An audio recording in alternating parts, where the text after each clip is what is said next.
How were maritime empires maintained and developed from 1450 to 1750 is a question you have never asked yourself. But if you're in AP World, you have to know the answer, and baby, that's what your boy Heimler is here for. So if you're ready to get them brain cows milked joint stock style, well, let's get to it. Now, in case you yourself have never established a sprawling sea-based empire, then you may not know that those sweet bippies don't come for free. So let's begin by talking about the economic strategies that rulers of these empires used to consolidate and maintain their power. First, let me introduce you to the dominant economic system in Europe during this period, namely mercantilism. Now, by definition, mercantilism is a state-driven economic system that emphasizes the buildup of mineral wealth by maintaining a favorable balance of trade. And now let me say that again, but with words you actually understand. Mercantilist economies saw the world's wealth kind of like a pie, and the goal was to get the biggest piece of that juicy pie as you could. And because they defined wealth by minerals, which is to say things like gold and silver, well then yeah, there's only so much pie in the world. And that further means that the bigger my slice of the pie gets, the less there is for anyone else, and that creates a profound competition. It's kind of like when your 5-year-old cousin cuts a big old piece of pumpkin pie for himself after Thanksgiving dinner while the adults are in the other room sleeping off their turkey. And in doing so, that mercantilist punk Kyle has consolidated limited resources for himself that everybody else sorely wants. That is how mercantilist economies work. We want as much gold and silver as we can get, and that's it. Now, in order to get a bigger piece of the pie, mercantilist economies strove to maintain a favorable balance of trade, which just means they wanted more exports than imports. And why? Because if they're exporting goods, what's coming in? Gold and silver. But if they're importing goods, what's going out? Gold and silver. So that means exports are king. Okay, now I have as much fun as anyone talking about early modern economic systems, but who cares? Well, here's where I tell you that mercantilism was a powerful motivation for establishing and growing empires because, among many other reasons, once a colony was established, it created a kind of closed market to purchase exports from the imperial parent country. So more colonies means more people buying our crap, and that means more mineral wealth coming back to Papa. So mercantilism was a big factor in the development of maritime empires. Okay, now the second economic strategy for empire building was the establishment of joint stock companies, and I reckon I ought to define that one too. A joint stock company was a limited liability business, often chartered by the state, which was funded by a group of investors. So when I say limited liability, what I mean is that investors could only lose the money that they invested in the business. Chartered by the state means that a government approved this business, and in doing so, often granted it trade monopolies in various regions. And when I say that it was funded by a group, you just need to understand that this was a big innovation in how businesses were funded, which is to say they were privately funded, not state funded. Okay, definition unlocked, but what does this have to do with the expansion of empire? Well, in order for mercantilism to be an instrument of imperial expansion, the state and its merchants had become intimately tied together in a kind of mutual interdependence. The state used merchants to expand its influence in far-off lands, while merchants relied on the state to keep their interest and activity safe while granting them monopolies in various regions of trade. And so, joint stock companies became the main tool by which this mutual arrangement led to expanding empires during this period. Now, before we move on, it's going to help you to get familiar with at least one of these companies, and so let me introduce you to the Dutch East India Company. It was chartered in 1602 by the Dutch state, who subsequently granted the company a monopoly on trade in the Indian Ocean. And as the Dutch edged out the Portuguese in that network, two things happened. First, the company's investors became exceedingly rich. Or as we say here in the South, they had enough money to eat fried chicken all week and twice on Sunday. Second, through the Dutch East India Company, the Dutch imperial government was able to expand its power and influence across many places throughout the Indian Ocean. Now, the French and the British also developed joint stock companies of their own for similar purposes, namely trade and imperial expansion. And that, not surprisingly, led to a growing rivalry around the pie tin, which sometimes led them to war, as it did in the Anglo-Dutch War. But by way of contrast, while the French, British, and Dutch were joint stocking their way to world domination, states like Spain and Portugal were mainly funding their trade and imperial ventures through the state. And that is one significant reason why their influence on the world stage was waning during this period. Okay, we have the economic system of imperialism down, so now let's turn the corner and consider change and continuity in networks of exchange during this period, and I'm in the mood to start with change. So the big change in this period was the rise of the Atlantic system of trade, which describes the movement of goods, wealth, and laborers between the eastern and western hemispheres. Now, obviously, this whole network of exchange didn't exist until Spain sent Christopher Columbus sailing west, but once it was established, oh my goodness, was it significant. In terms of goods exchange, there were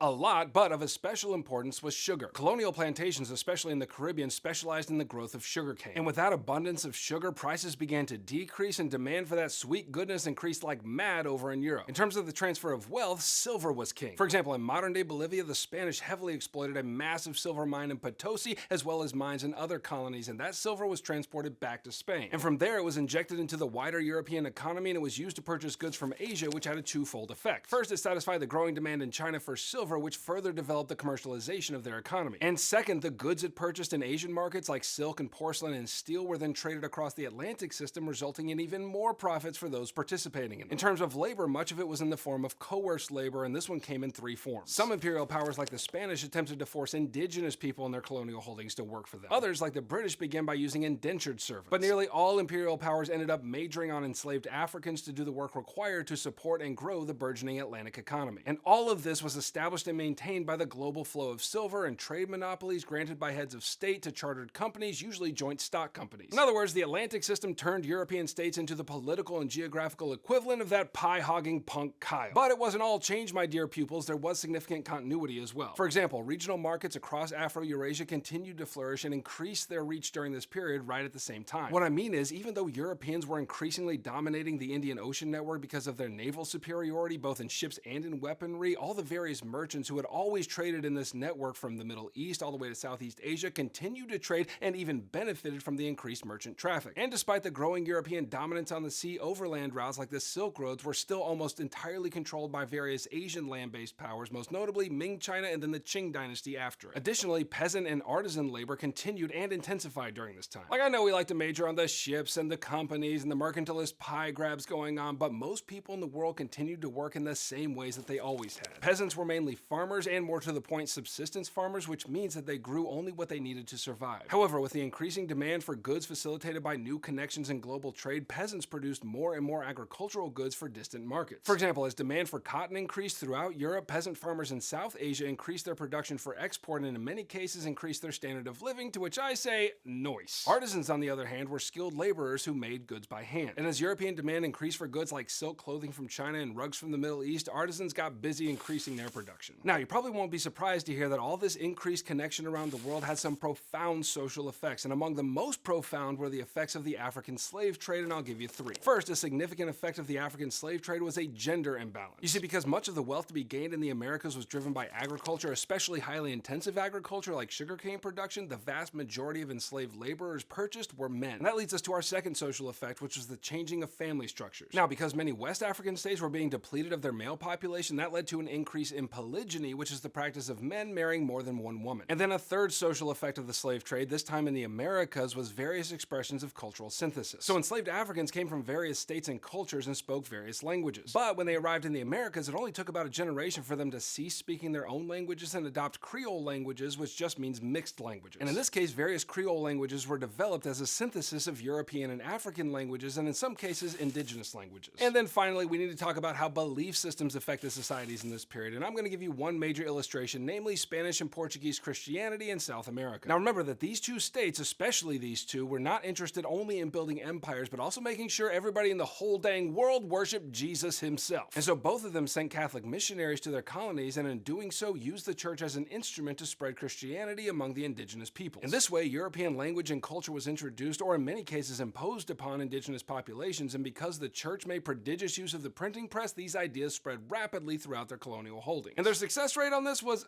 spotty at best. In some cases, indigenous groups outwardly adopted Christianity, but privately continued to practice their own religious beliefs. And when this was discovered, it was met with violent retaliation from colonial authorities. However, I should say that there were some missionaries, like the Dominican priest Bartolomé de las Casas, who made great efforts to protect indigenous Americans from the abuses of colonial authorities. And for his part, those efforts led to new legislation outlawing the enslavement of indigenous Americans and limiting the forms of coerced labor they could participate in. And at the end of the day, even though widespread conversion was their aim, it was slow progress, and that sluggishness led to a syncretic blending of Christianity and native belief systems. Additionally, enslaved Africans brought their native belief systems with them as well, including Islam, and even more blending occurred. Okay, click here to keep reviewing for Unit 4, and click here to grab my AP World Heimler Review Guide, which has everything you need to get an A in your class and a 5 on your exam in May. Appreciate you coming around, and I'll catch you on the flip-flop. Heimler out.